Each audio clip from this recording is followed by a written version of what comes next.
बागबानी हम हर बार कंटेनर्स में करते हैं। कंटेनर माने जो चीज़ों को कंटेन कर सके, मिट्टी को कंटेन कर सके, आपके पौधे को कंटेन कर सके, उन दोनों के एनवायरनमेंट को कंटेन कर सके। छत पर आप दोनों तरीक़ों से बागबानी कर सकते हैं।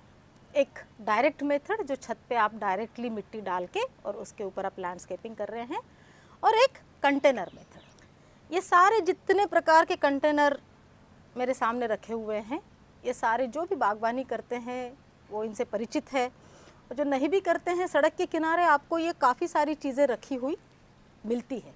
जैसे देखेंगे ये प्लास्टिक के कंटेनर्स हैं, प्लास्टिक मटेरियल है, स्टैंडर्ड मिल जाता है। ये मिट्टी के कंटेनर्स हैं, ये सीमेंट के कंटेनर्स हैं, ये सिरेमिक कंटेनर्स हैं। ये एक ऐसी चीज़ है जिसमें आप पौधा उगा सकते हैं।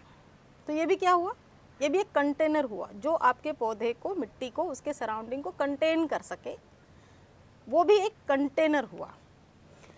ये जो सारे कंटेनर है इनको कहते हैं कन्वेंशनल कंटेनर्स। ऐसे जो कंटेनर्स होते हैं, या ये जो एक देख रहे हैं, एक लकड़ी का टुकड़ा है और इसमें भी मैंने एक पौधा लगाया हुआ है, ये जो कंटेनर्स हैं इनको कहते हैं अनकन्वेंशनल कंटेनर्स। कन्वेंशनल कंटेनर्स में एक और आजकल जो चीज़ छत पर बागबानी के लिए खासकर बहुत सूटेबल मानी जाती है वो है ग्रो बैग। एक प्लास्टिक की ये बैग है जिसको नीचे से गोल बनाया गया हुआ है और उसमें आप गमला लगा सकते हैं। कंटेनर में, कन्वेंशनल कंटेनर में एक ये भी आता है हैंगिंग बास्केट। सबसे पहले हम देखते हैं प्लास्टिक का कंटेनर। जब हम एलिवेटेड गार्डनिंग या छत पर बागबानी, टेरेस गार्डनिंग, बालकनी गार्डनिंग इनकी बात करते हैं तो आपको जो मटेरियल आप रख रहे हैं उसके वज़न का बहुत ज़्यादा महत्व होता है, क्योंकि आपके कंटेनर में मिट्टी आएगी और उसके अंदर फिर पौधा आएगा तो उसका वज़न बढ़ जाता है। और ये पूरा जो आपका गमला है, कंटेनर है, वो आपका एक जगह पे रखा रहेगा। तो आपके छत के या टेरेस के या बालकनी के उस पोर्शन में इस गीली मिट्टी, इस कंटेनर और इस पौधे का वज़न कांस्टेंट, स्टैटिक एक ही जगह बना रहेगा। इसलिए छत पर बागबानी करते समय मटेरियल का हल्का होना बहुत ज़रूरी है। इसका अपना वज़न बहुत ज़्यादा नहीं है, इसलिए जो वज़न आपके मिट्टी का या पौधे का रहेगा वही वज़न इसका रहेगा। प्लास्टिक मटेरियल जो है, सबसे पहले तो उसको कहते हैं नॉन ब्रीदिंग मटेरियल, माने हवा का कम्युनिकेशन अंदर के मटेरियल से नहीं होता है, या अंदर इसके अंदर आप जो भी भरोगे उसका कम्युनिकेशन बाहर के एनवायरनमेंट से नहीं होता है, इसलिए इसको कहते हैं नॉन ब्रीदिंग मटेरियल। ये बिना सांस लेने वाला मटेरियल है प्लास्टिक, किंतु आपके टेरेस के लिए ये बहुत फ़ायदेमंद है। तो क्या आपको इसको यूज़ करना चाहिए? हाँ, मगर आपको कॉशन के साथ यूज़ करना चाहिए। क्या कॉशन लेना चाहिए? सबसे इम्पॉर्टेंट पार्ट किसी भी कंटेनर का होता है वो होता है उसके नीचे छेद। अब प्लास्टिक के गमले में जिस तरह से छेद दिए जाते हैं, इसके मैं आपको अलग अलग नमूने दिखाती हूँ। यह है प्लास्टिक का गमला जिसमें जो मेरे हाथ में है उसमें कोई छेद नहीं है।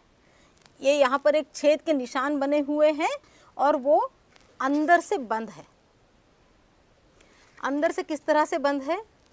एक पोर्शन ऐसा बाहर निकला हुआ है, ऊपर हाइट में पोर्शन निकला हुआ है।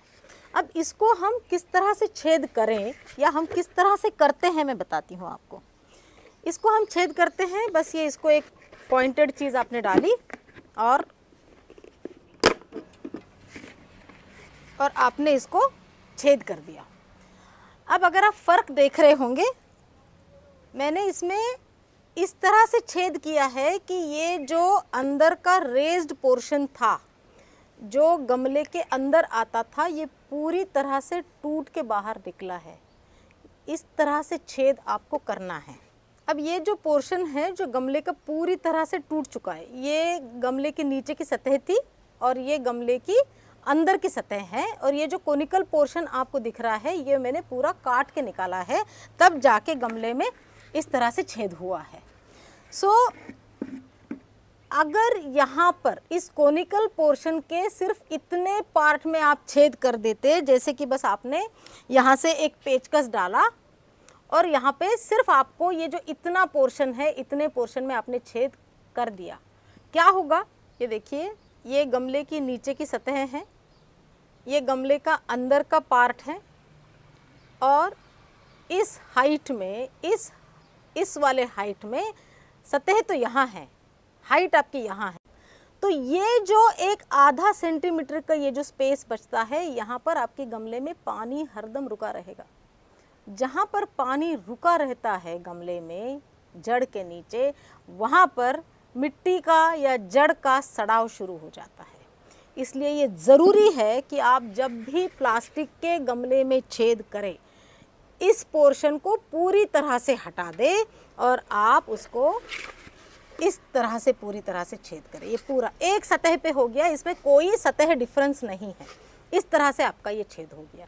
दूसरा देखिएगा, ये एक गमला है, छोटी सी प्लास्टिक की किश्ती है, और इसमें कोई भी छेद दिया हुआ नहीं है नीचे, और इसमें भी ये जो बीच का पोर्शन आपको दिख रहा है जो सतह से थोड़ा उठा हुआ है, उसमें 4 जगह ऐसी दी हुई है जहाँ पर आप छेद कर सकते हो। माने क्या? गमले की सतह यहाँ है और छेद का निशान यहाँ पर कहीं पर बना हुआ है। अगर आप छेद जहाँ पर इन्होंने निशान दिए हुए हैं वहाँ पे अगर करते हैं तो आपकी ये जो पोर्शन है इसमें हरदम आपका पानी रुका रहेगा। इसमें मैंने छेद कर दिया है, कहाँ? जहाँ पर 4 निशान दिए हुए थे वहाँ पर भी, और जो ये सबसे नीचे की इसकी सतह है यहाँ पर भी मैंने क्या किया है, 4 एक्स्ट्रा छेद किए हैं, उसमें 4 एडिशनल छेद किए हैं। ये देखिए, अब क्या होगा, ये जो नीचे वाला पोर्शन है इसमें पानी रुकेगा नहीं, ये 2 छेदों में से इसका पानी निकल जाएगा। ये जो ऊपर वाला पोर्शन जहाँ पे मार्क दिया हुआ था, चूंकि ये सबसे बड़ा सरफेस एरिया है, इसमें से भी पानी निकल जाएगा और इस चैनल से भी पानी निकल जाएगा। इतने छेद होने के बाद अब आपका ये गमला इसमें पौधा और मिट्टी डालने के लिए तैयार है। एक और तरीके से प्लास्टिक के गमलों में छेद दिए हुए होते हैं, अब हम उसको देखेंगे। ये गमला देखिए, इसमें देखिए किस तरह से छेद दिए हुए हैं, और सिर्फ ये नीचे की सतह पे नहीं, किंतु जो बीच का सेंटर का पोर्शन है जो सतह से थोड़ा आगे की तरफ उठा हुआ है, उसके साइड में भी छेद दिए हुए हैं।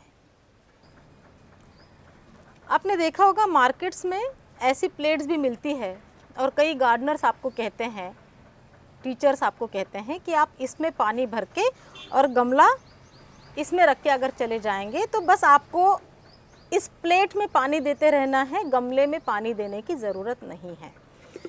ये जो गमले होते हैं जनरली ऐसे, जिसमें खूब सारे छेद होते हैं, जिनका स्ट्रक्चर अंदर से ऐसा होता है, रेज्ड होता है। अगर आप यहाँ पे देखें तो ये यहाँ पर आपको कुछ ऐसे कट्स दिखाई दे रहे हैं इसमें। इस गमले में आप जो भी पौधा लगाएं, आसानी से, अगर आप कहीं ट्रैवल कर रहे हैं तो आसानी से आप उस गमले को एक प्लेट में रख के और प्लेट में पानी डाल के जा सकते हैं। जब तक ये प्लेट में पानी रहेगा तब तक आपको इस गमले को ऊपर से पानी देने की ज़रूरत नहीं है।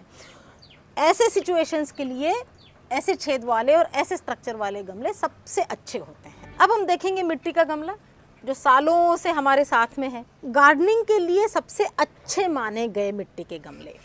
क्यों? क्योंकि मिट्टी जो होती है वो ब्रीदिंग होती है।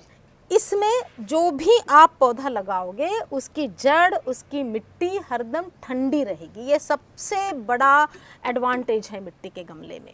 दूसरा, जब आप इसमें कभी ओवर वाटरिंग आपकी हो जाए बाकी के सारी मटेरियल की तुलना में, तो काफ़ी सारा पानी ये मिट्टी का गमला खुद सोख कर लेता है। सो इसके 2 बड़े एडवांटेज जो पौधे को ज़िंदा रखने के लिए चाहिए होते हैं कि एक तो आपका जो जड़ों के आसपास का रूट बॉल का जो टेम्परेचर है वो इसको मेंटेन रखता है, मिट्टी का टेम्परेचर मेंटेन रखता है, और जो पानी है वो इसको सोख कर लेता है। और ये ब्रीदिंग होने के कारण इसका जो अंदर का मटेरियल है और बाहर का सराउंडिंग है, इसका कंटिन्यूस कम्युनिकेशन होता रहता है आपस में। डिसएडवांटेज मिट्टी के गमले का ये है कि ये हर 1-2 साल में ये झड़ता चला जाता है और ख़राब होता चला जाता है, ये टूटता है, ये बिखरता है, ये उसके डिसएडवांटेजेस हैं। और इसलिए आपको जब भी आपके पौधे की साइज़ ऐसी हो जहां आपको 14 इंच 18 इंच से ऊपर की साइज़ का गमला चाहिए, वहां पर आप मिट्टी का गमला नहीं यूज़ कर सकते। इसमें भी जैसे हर गमले में मैं कहती हूँ कि सबसे इम्पॉर्टेंट पार्ट होता है इसका छेद। ये छेद खुला होना चाहिए, बड़ा होना चाहिए। कितना बड़ा होना चाहिए? जिसको कहते हैं ना थंब रूल। तो अगर ये गमला आपका 10 इंच से 1 फुट के हाइट का है तो इस छेद में से आपका अंगूठा अच्छे से पास होना चाहिए। इसको कहते हैं थंब रूल। इतना बड़ा छेद आपके मिट्टी के गमले में होना चाहिए। जितना बड़ा गमला उतना बड़ा छेद। मिट्टी के गमले के बाद में बारी आती है सीमेंट मटेरियल की, जो आसानी से उपलब्ध होते हैं, जिसकी स्ट्रेंथ मिट्टी के गमले से ज़्यादा होती है, जिसकी लाइफ मिट्टी के गमले से ज़्यादा होती है, मगर ये भी नॉन ब्रीदिंग मटेरियल कहलवाता है। मगर इनकी स्ट्रेंथ होने के कारण और इनके बड़े साइजेस अवेलेबल होने के कारण, बड़े बड़े जैसे पेड़ों का वज़न और उनको एक बेस देने का बहुत अच्छा काम करने के कारण सीमेंट के गमले भी छत पर बागबानी करते समय प्रेफर किया जाता है। इनका डिसएडवांटेज है इनका वज़न। ये बहुत भारी होते हैं और इसलिए जब इसमें और मिट्टी, एक तो बड़े साइज़ के होते हैं ये, इसमें और मिट्टी और अगर आपका पेड़ वगैरह अगर आप लगाएंगे तो इसका वज़न काफ़ी ज़्यादा हो जाता है। इसमें भी फिर से थंब रूल, छेद बहुत इम्पॉर्टेंट फैक्टर है। दूसरा, सीमेंट में आती है ये किश्तियाँ, काफ़ी भारी होती है, हाइट में कम होती है, मगर काफ़ी सारा पर्पस सर्व करती है। एक ही गमले में आप 2-3 पौधे लगा सकते हैं। जैसे आपको गोभी उगानी हो तो ये एक ही किश्ती में आपकी 2 गोभियाँ उग सकती है। इसके भी अपने फ़ायदे और अपने नुकसान हैं। इसका फ़ायदा क्या है? स्टडी है, लॉन्ग लाइफ है और स्ट्रेंथ मिट्टी के गमले से बेहतर है। इसके डिसएडवांटेजेस क्या है? वज़न बहुत ज़्यादा है और अगर इसके भी छेद सही ना हो, थंब के साइज़ के ना हो, तो इसमें भी पानी रुकने की बहुत ज़्यादा संभावना होती है। एक जाना पहचाना मटेरियल कंटेनर्स में और आता है, वो है सिरेमिक। बहुत सुंदर डिज़ाइनर, बहुत अच्छे अच्छे रंगों में उपलब्ध, अलग अलग साइजेस में, बिल्कुल छोटे से छोटे 2 इंच से लेके तो आप 18-20 इंच तक ये गमले उपलब्ध होते हैं। अपने आप में पौधे को कैरेक्टर देते हैं ये गमले जहाँ पर यूज़ होते हैं। इसके डिसएडवांटेजेस क्या है? सिरेमिक भी एक नॉन ब्रीदिंग मटेरियल है।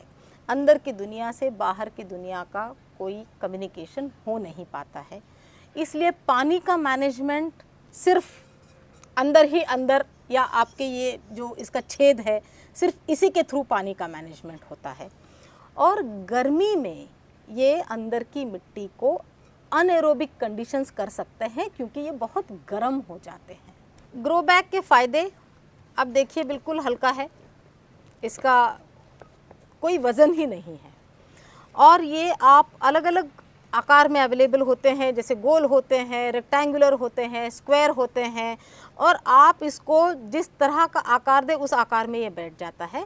इसमें भी ग्रो बैग्स में भी ये छेद होते हैं, अगर आप देखें ये छेद दिख रहे हैं आपको, ये छेद होते हैं।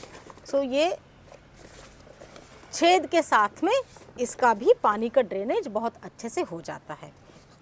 ड्यूरेबिलिटी 2 से 3 साल। अगर आपके प्रदेश में कांस्टेंट टेम्परेचर हो, टेम्परेचर्स का बहुत ज़्यादा वेरिएशन नहीं होता हो, वहाँ पर ये 5-6 साल भी चल जाते हैं। मगर आप ऐसे प्रदेश में रहते हैं जहाँ पर जाड़ों का टेम्परेचर और गर्मियों का टेम्परेचर बहुत एक्सट्रीम हो, बहुत ज़्यादा शिफ्ट हो, तो ये 2 साल तक चलते हैं, उसके बाद में ये नीचे से कटने लगते हैं। अलग अलग मटेरियल में आते हैं ये, पॉलीबैग मटेरियल में भी आते हैं, जिसको HDPE मटेरियल कहते हैं, LDPE मटेरियल कहते हैं, वो सारे अलग अलग मटेरियल्स में आते हैं। सो इसका फ़ायदा है इसका वेट और इसका नुकसान है इसका प्लास्टिक मटेरियल, और इसका अपना कोई शेप नहीं है और ये बहुत ज़्यादा टेम्परेचर वेरिएशंस नहीं ले सकते हैं। सो ये हो गया ग्रो बैग। अब हम देखते हैं दूसरा जाना पहचाना कंटेनर, हैंगिंग बास्केट। बहुत सारे ऑप्शंस इसमें भी अवेलेबल है, प्लास्टिक मटेरियल, वायर का मटेरियल, कोई अपने अपने खुद अनकन्वेंशनल हैंगिंग बास्केट्स बना लेते। तो जहाँ पर भी आपको ऐसे पौधे लगाने हैं जो नीचे की तरफ हैंग हो रहे हो या कोई ब्यूटी आपके छत को ऐड करना हो, वहाँ पर ये कंटेनर्स का आप यूज़ कर सकते हैं। अब देखते हैं अनकन्वेंशनल कंटेनर्स, जहाँ पर भी आपको लगता है कि कोई एक कैविटी है जिसमें आप मिट्टी और पूरे पौधे की छोटी सी दुनिया आप उसमें समा सकती है, तो उसको अनकन्वेंशनल कंटेनर कहते हैं। ये आपके कल्पना को उड़ान देता है।